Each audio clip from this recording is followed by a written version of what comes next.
Жалпы бұл салаға келгеніме 10 жылдың көлемі болды. Ең алғашқы салонымды Шымкент қаласынан ашқан болатынмын. Осы бір помещениенің кабинеттің өзінен кемінде 2 миллион табыс тауып отырмын. Байқап қарасақ, мына жерде сіздің тұтас сертификаттарыңыз, иә? Мен өзім Арайлым ханымды өте жақсы танимын. Бұл кісі оқудан шаршамайды, біліміне қаражат салудан жалықпайды және соны ақтап алып отыр. Колористика саласы негізі бьюти сферасындағы ең жоғарғы чегі үлкен сала болып табылады. Колледжде оқып, стипендиясын алып бастағанмын. Осы салаға біліміме ақша құйып, одан жұмыс істеп, қиналып, шыны керек, мен ата-анамның бір тиын ақшасына шалқып оқып, олай жасаған емеспін. Бір саладан 4-5-6 услуга жасап табыстауға болады. Демек, 15 минуттың көлемінде 10-15 мың теңге пайда тапсаңыз болады.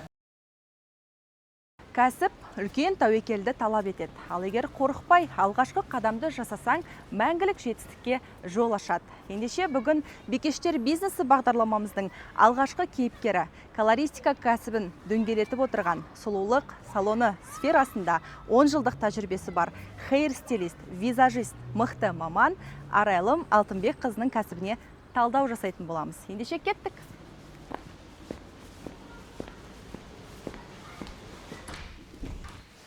Саламатсыз ба? Арайлым ханым, қалыңыз қалай? Қайырлы күн, қош келіпсіз.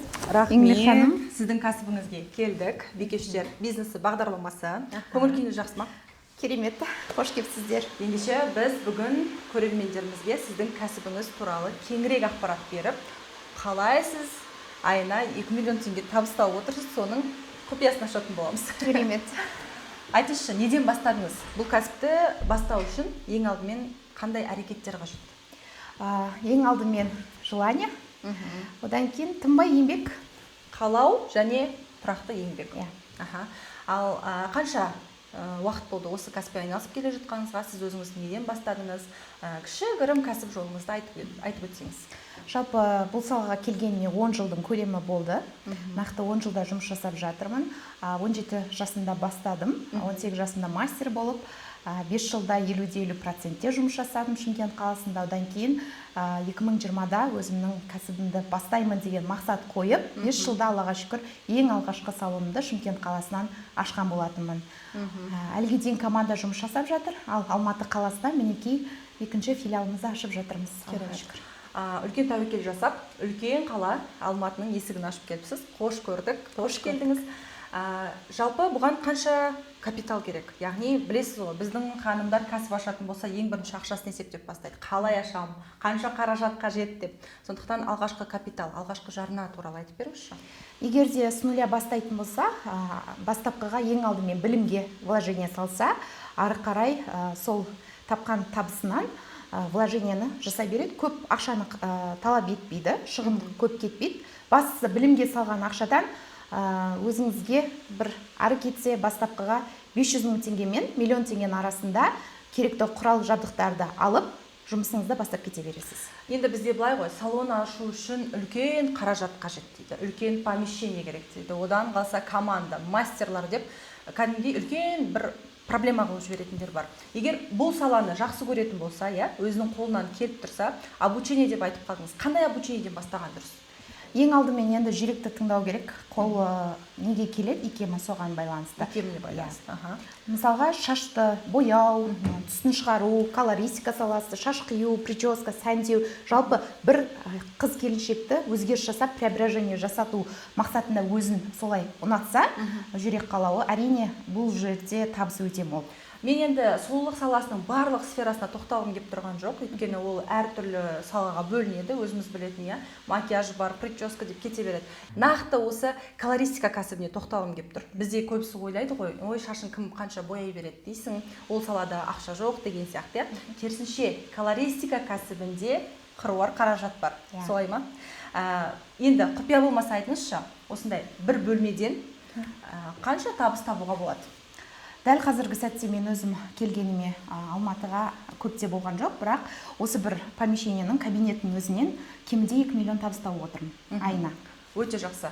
Ал бұл салада қандай риск бар?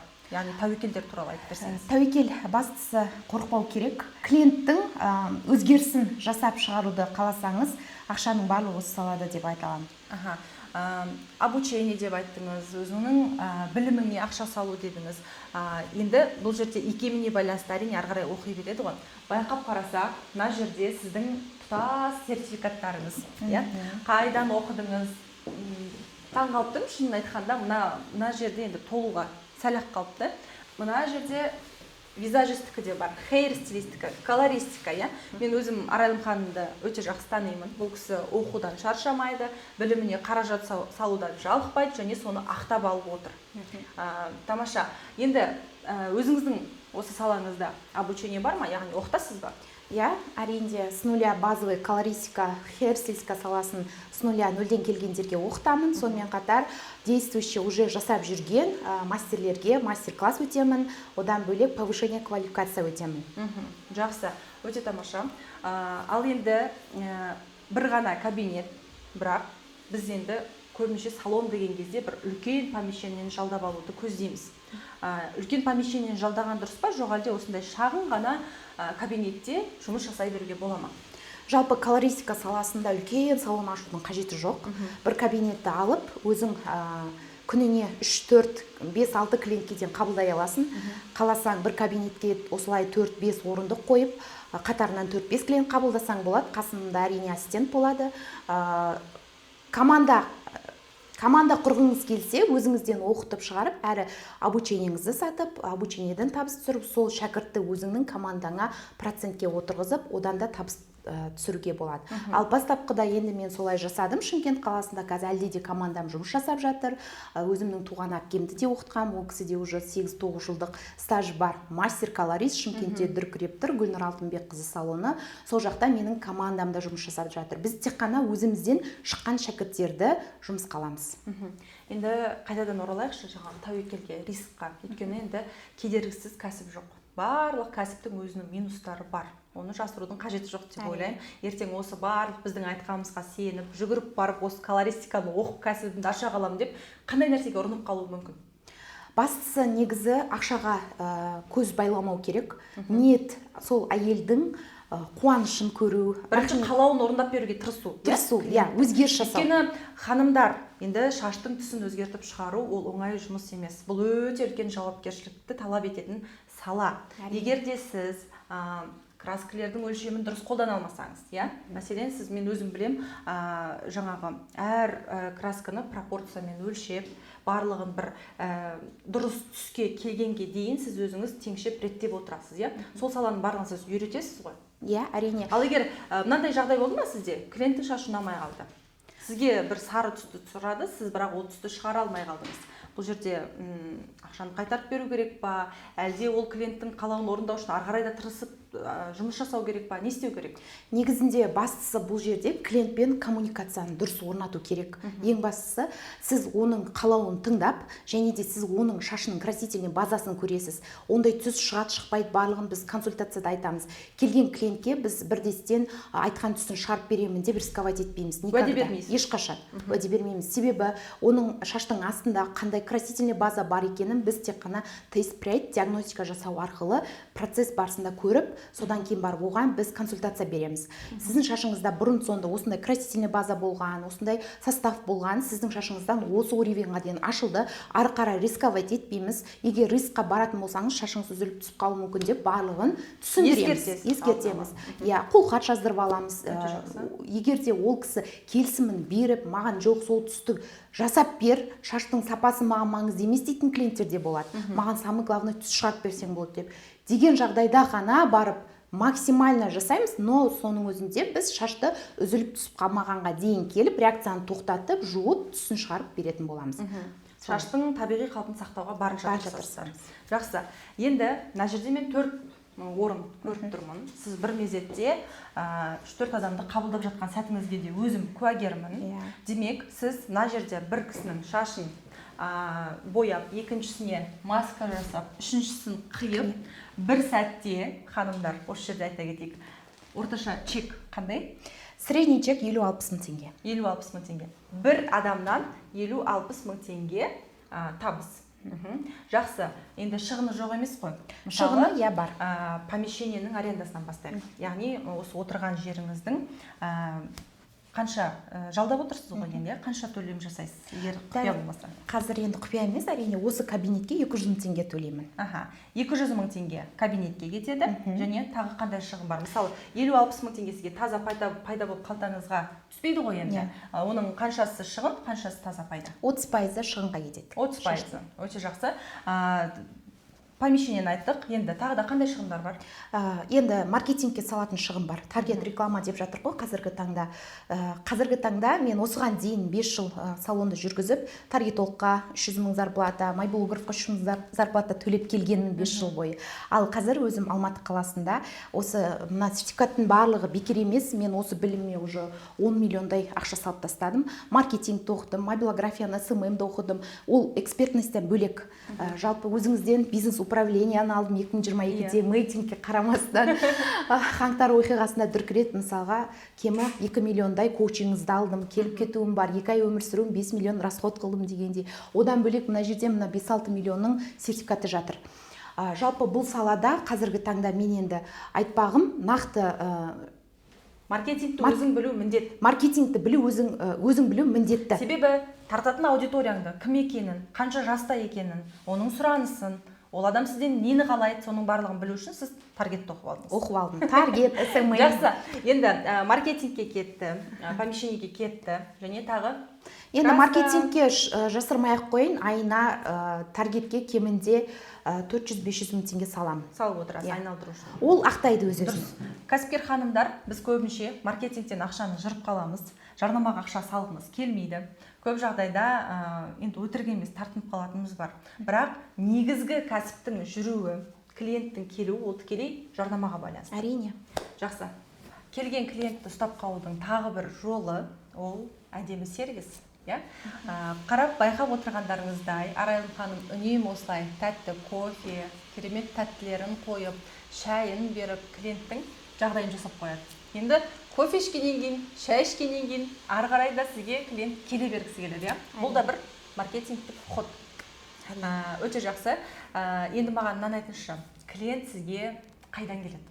Жарайды, таргетолог түсінікті. Бір ғана таргет, кейбіреу енді барлығы сіз сияқты таргетолог емес, біреу таргетолог жалдайды, жарнамаға қаражатын салады деген сияқты. Таргетолог бір ғана канал. Тағы басқа қай жақтардан келеді сізге клиент? Мен жалпы осы салада 10 жыл жүріп, таргетке осы соңғы 1 жылда ғана жіберіп жатырмын. Бұған дейін менде 9 жыл сарафанкамен келген. Бір-бірінен естіп, көріп, біліп, ұнатып, живой сарафанка ол өте адамның табысын арттыратын негізі бір табыс көзі. Колористиканың да бір ерекшелігі осы болса керек. Бір-бірінен естіп, шашыңды кімге бояттың, түсі әдемі шығыпты, кімге қидырдың, қолы жеңіл мастер ма деп сұрап жатамыз. Енді өзіміз қыздар болғаннан кейін бұл саланы өте жақсы білеміз ғой. Басқа саладан тағы да қандай артықшылықтары бар? Колористика саласы негізі бьюти сферасындағы ең жоғарғы чегі үлкен сала болып табылады. Бізде бьюти сферасында кемі минимальный сумма 5 мың теңгеден басталады чек, максимум 150-200 теңгеге дейін барады. 5 мың теңге дегеніміз енді орта есеппен алғанда шаш қию, енді шет жақтарда, ал мен өзімде қазіргі таңда Алматы қаласында шашты орта есеппен 15 мың теңгеге және 10 мың теңгенің арасында қиямын. Ал енді Шымкентте сол 5 мың теңгеге қиятын, 5 мың мен 10 мыңның арасында. Ал енді колористика саласы кемінде 30-40 мың теңгеден басталады, ең қысқа шаш. Одан кейін каре дейміз ғой, каре үлгілері 50 мың, иықтан төмен қарай 60 мың, белге дейінгі шаш 150 мың, 200 мың теңгеге дейін барады. Шашың қаншалықты ұзын, соншалықты қаражаты көбейе береді. Және шашы ұзын клиенттер келсе қатты қуанатын шығарсыздар. Әрине. Жақсы. Енді соған сай жұмысы да көп қой, уақытты да талап етеді. Кемінде 4-5 сағат уақыт, максимум 10 сағатқа дейін созылады. Әрине бір клиентке бір 10 күндік, 10 сағаттық уақытың кетеді, бір күндік уақытыңды жұмсайсың. Сапаға жұмыс жасау ғой, бар енді кейбір мастерлер 3-4 сағатта күйдіріп жандырып, бітіріп шығарып салады. Менде жұмсақ тәсілмен жасаймын, шаштың сапасын сақтап. Себебі маған клиентке важный болмаса да, мен үшін ол шаш важный. Өйткені ол клиент маған екінші рет келген кезде қорықпай екінші-үшінші техниканы жасай беруге. Шаштың табиғилығы, шаштың сапасы ол сіз үшін ғана емес, ең бастысы мастерге маңызды болса, ендеше ол клиент сізге қайта-қайта келе береді. Енді бұл жерде бір жарнама жасап кетті демеңіздер, бірақ өзім тұрақты түрде Арайлым ханымға шашымды боятуға және қидыруға келіп отырамын. Менің шашым қою қара болатын. Сол түстен бірнеше жұмсақ тәсілмен өте әдемі түстерді шығарып берді. Енді мен өзімнің қалауымша боята берем, бірде қараға, бірде қоңырға, бірде хит карамель түске деген сияқты. Жаз мезгілінде хит карамельмен жүрдіз. Енді күз болды, кішкене шоколадный түске боядық, темный шоколад. Және мынаны айтыңызшы, енді ақ шашы бар ханымдар өте үлкен проблема. Енді ол өзіміз де білеміз. Шаш ағарып кеткен сайын келіп отырады. Бір клиенттің келу аралығы сізге қаншалықты жиі? Егер ақшашы 100% болатын болса, ол кісі ай сайын келеді. Демек, бір ақшашы бар клиент сіздің тұрақты клиентіңіз деуге болады ғой? Ай сайын маған тұрақты клиент келіп тұрады. Жақсы. Енді командасыз бастауға болады ма бұл саланы? Әрине болады. Жалғыз өзің? Жалғыз өзім бастап жатырмын мінекей Алматы қаласында, бірақ келгеніме 3 ай болса да, мен уже 2-3 шәкірт оқытып шығардым. Алматы қаласынан, Шымкент қаласынан оқып жатыр, және Қызылорда қаласынан. Қазіргі ол шәкірттерім табыс табуда. Ал егер де өзің ары қарай жалғыз өзің жасаймын десең, әрине қасыңа ассистент керек. Ассистентпен ол кісіге сіз либо процент, либо зарплата төлесеңіз болады. Ол сіздің басшу процесіңізді кептіріп беру барлығын жасап отырады. Жұмысыңыз жеңілдетеді. Жеңілдетеді. Солайынан күніне 50 мың чекпен 5-6 клиентке дейін қабылдауға болады. Енді шәкірттеріңіздің алды қазір қанша тауып жатыр? Қазір шәкірттерімнің алды үйлі болып жатыр, көлікті болып жатыр, салон ашып жатыр. Бір 5 шәкіртім салон ашты. 2 шәкіртім үйлі болды, көлікті әрқайсысы. Енді әрине бұл салада есеп өте маңызды. Колористика жалпы математика қой негізінде. Геометрия, математика, бастың формасы, түр әлпетке, шашты бояу барысында процент, пропорция барлығын өлшеп жасайсың. Сол сияқты шығынды да бөлек алып отыру керек. Кететін материалға, маркетингке бөлек, сенің арендаң бар, содан бөлек қалғаны 50%-ын өзіңнің жаңағы үй алуыңа, мақсаттарыңды орындауыңа 1 жыл кемінде жұмыс жасаса, мен деген мастер болып шығып, ары қарай мақсаттарына тез жетуге болады. Жақсы, енді бір этап түрінде айтайықшы, сізге бір қыз келді. Қызығушылығы бар делік шашқа. Прическаны жасайды делік, колористиканы оқығысы келеді. Ол қыз бірінші қандай қадамдардан бастайды? Мысалы, жаңа материал деп айтып қалдыңыз, иә? Материалды алуға да қаражат қажет. Сіздің обучениеңіз деген сияқты. Бір келген қыз сізге қанша теңгемен келіп оқи алады? Менде обучение бағасы кемінде 250 мың теңгеден басталады. 2 күндік повышение уже действующий мастерлерге. Қалаған өзінің 2 техникасын менен таңдап оқып кете алады. Ары қарай шексіз сопровождение болады онлайн түрде. Ал егер де 0-ден бастап келетін болса, 500 мың теңгеден басталады, 5 күндік обучение, ол жерде 5 түрлі техника үйренеді, әр техниканы 100 мың теңгеден оқиды, ал оны 2-3 клиенттен ақтап алады. Өте жақсы, өте жақсы. Бір техниканы. Сіздің қасыңызға келіп бірге жұмыс істеп, ары қарай қолын машықтандыруға мүмкіндік бар ма? Әрине, егер де менің қасымда жұмыс жасайтын болса, наставничеством бар, 1 миллион теңгеден басталады. Қасымда жүріп 1 ай үйретемін толықтай, 0-ден бастап колористиканың 10 техникасын үйретемін, одан бөлек фишкалары бар дегенде маркетинг салон кәсібін қалай жүргізу керек, барлық ақпарат беріледі? Әрине, егер де ол кісі менің алдыма келіп тек қана маман болып кетсе, ары қарай клиентті қалай табу жолдарын білмесе, ол салған білімін ақтай алмайды. Ал мен сол келген клиентке тек қана экспертностьті ғана, колористиканы ғана оқытпай, өзімнің жүріп өткен жолдарымды 10 жылдағы тәжірибемді үйретемін. Өз-өзін қалай сату интернет желісінде, Instagram, TikTok деп жатыр қой, YouTube каналдарында, мінекей, қалай переходтар жасау, видео, монтаж, жеңіл түрде үйретемін, өте жеңіл, тестер, сарт-сарт, жар сағат, 20 минутта. Енді колористикада до и после деген видеолар қаттатады ғой? Иә, өзгеріс преображениені досын түсіріп, послесін монтаждап, музыка қойып, соны жасап, және оны продвигать ету, таргетке қосуды барлығын үйретіп беретін боламын. Ол енді отдельно 500 мың теңге қосылады оған. Жақсы, енді қарап отырсақ, мына жерде біздің сұхбатымызды көрген қатты құлшынысы бар ханымдар мына ақшаларды естіп қашып кетуі де мүмкін, иә? Өйткені біз енді білеміз ғой, қызығамыз, қалаймыз, алғымыз келеді, бірақ ақшасын естейміз да қашып кетеміз, кейде өзімізге салғымыз келмейді, күмән пайда болады, ақтай алмаймын ба деген сияқты ой болады, иә? Осы тұста осы видеоны көріп отырған, енді бүгін бізде алғашқы бағдарлама ғой, бикештер бизнесі деп айтып отырған, маған да мүмкіндік болсын, менің көрген оқырмандарыма 5 қызға қандай бір мүмкіндік бере аласыз? 5 қызға енді мен негізі жеңілдік сұрағанды онша ұнатпаймын, тегінді ұнатпаймын, өйткені әрине ол бір айтамыз ғой, бір тегін сұрау, сұраншақтық қасиет ол сені кедейшілікке алып барады.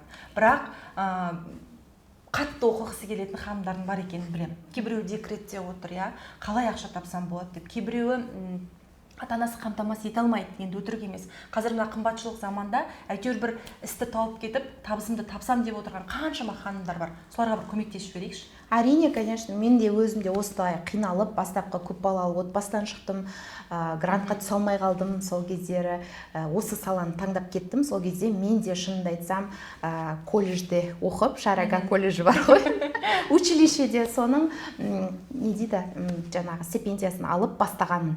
Осы салаға біліміме ақша құйып, одан жұмыс істеп, арасында солай қиналып, шыны керек, мен ата-анамның бір тиын ақшасына шалқып, оқып, олай жасаған емеспін. Жақсы, ендеше 5 қызға қандай мүмкіндік бересіз? 50% жеңілдік жасайын. Обучениеге ма? Обучение. Тамаша. Қай обучение категориясына? С нуля. С нуля.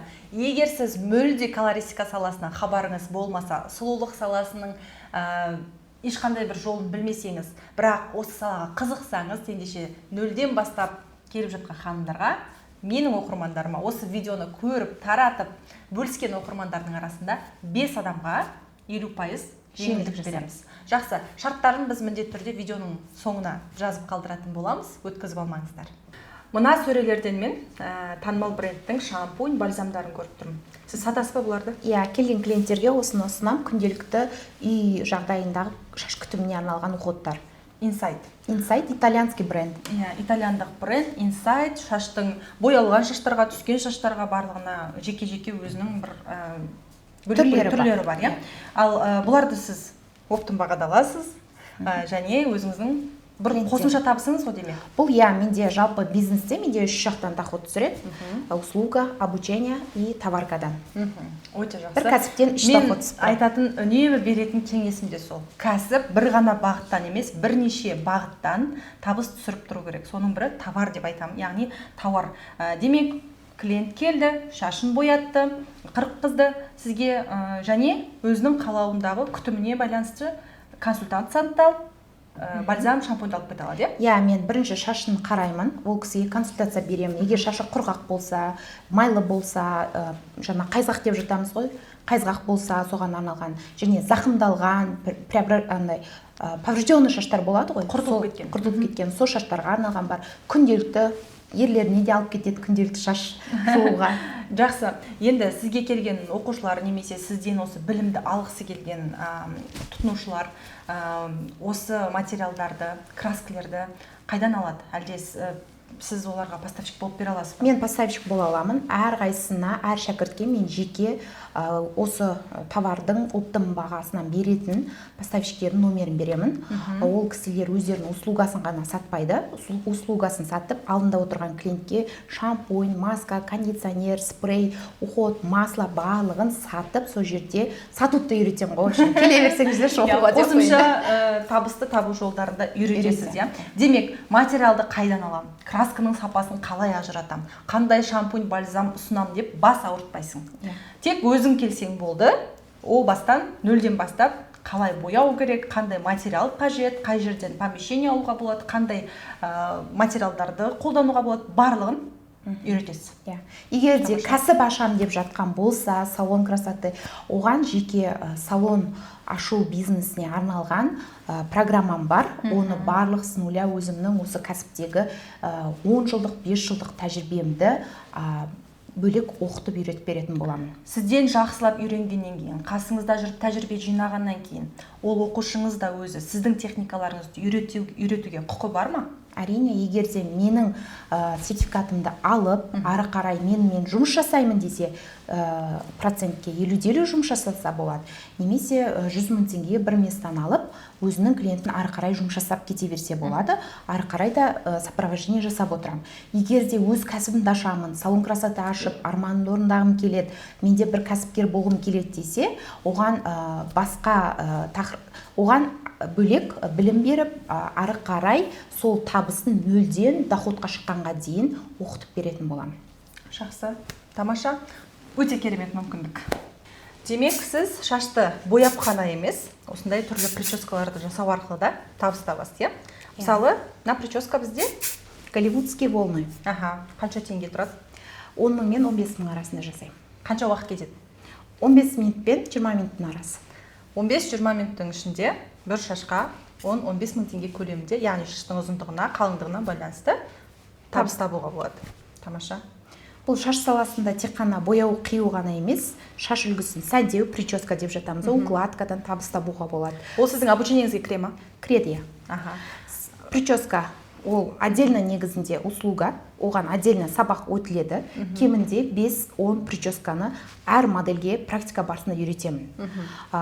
Прическа свайный, укладка, голливудский, объемный локоны, пучоктар жасау, жоғарыдан төменнен жасау. Одан бөлек жаңағы спа уход, шашты емдеу, одан бөлек шаш түстерін шығару, шаш қию. Бір саладан 4-5-6 услуга жасап табыстауға болады. Өте жақсы. Енді свадебный образ деп айтамыз, көбінесе той образы. Ол бөлек болады, бағасы. Әлдеқайда қымбатырақ. Себебі қалыңдық өте маңызды күн, сондықтан әрбір қалыңдықтың маңызды күнде оларда енді капризный болады, білесіз ғой енді. Өзіңе энергияң кетеді, уайымдап тұрасың дейсің. Өте жақсы. Демек, 15 минуттың көлемінде мынадай әдемі голливудский волны шаш үлгісін жасау арқылы 10-15 мың теңге пайда тапсаңыз болады. Бір келген клиент шашын боятып қана қоймай, прическасын да жасайды, қидырып та кетеді, күтімінде жасайды, масканың түр-түрінде алады, қолданады. Тамаша, ендеше сіздің кәсібіңізге береке тілейміз. Баса беріңіз. Рахмет. Колористика кәсібі шын мәнінде табысты сала. Оған дәлел мына чектар. Егер сіз де колористика кәсібін меңгеріп, өзіңіздің сұлулық салоныңызды ашып, Арайлым ханымнан консультация алғыңыз келсе, толық ақпаратты төменде көрсетілген номерлерден біле аласыз. Ендеше келесі кәсіпте жолыққанша.